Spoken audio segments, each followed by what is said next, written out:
Yeah, our initial idea was that we looked for spaces, empty spaces, as everybody else is doing as well, but went in and used them for whatever purpose we saw fit at the time, so it would depend on how big the space was. Having done the Chalkwell Hall thing, Metal Culture were working with the people who own this building already, but Metal didn't want to take the building on specifically at the beginning, and they said, well, would you two want to take it on? And because we weren't actually a real business and don't have any proof of looking after buildings, and this is a pretty huge building, they wanted Metal to take on the lease, and we would come in and we could do what we like, and got our funding and went from there. But I mean, again, it's that sort of, we were leading, artist-led project, and it kind of grew after that.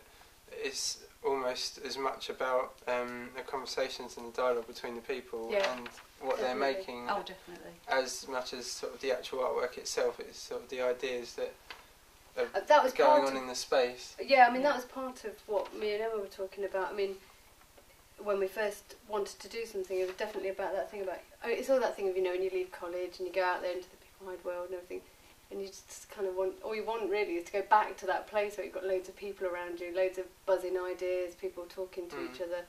I don't know whether I'd do anything as big as this again. I'd quite like to go smaller. Does that make sense? Yeah, I would like to go smaller and maybe just sort of splitting off into having lots of little projects rather than one huge project. I guess as far as the other organisations that are here though, so they're in a similar situation to us. Like the White Bus with their films didn't have a home. Yeah, that's really. So they were sort of on the hunt for a space as well. And I guess it sort of came from word of mouth and sort of mutual friends and because there was that sort of common need for a space. So. For me, I think it spurs me on.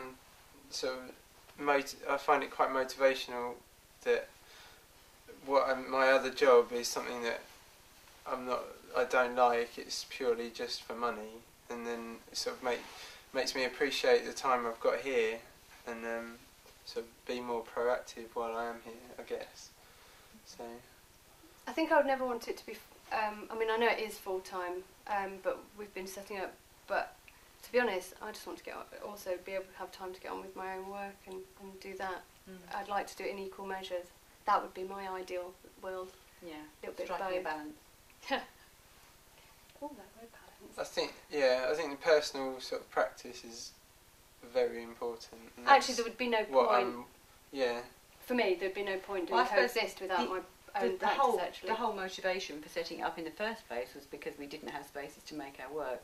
So if we don't have time to make our work whilst we've got the resources, it would be a very peculiar way of carrying on.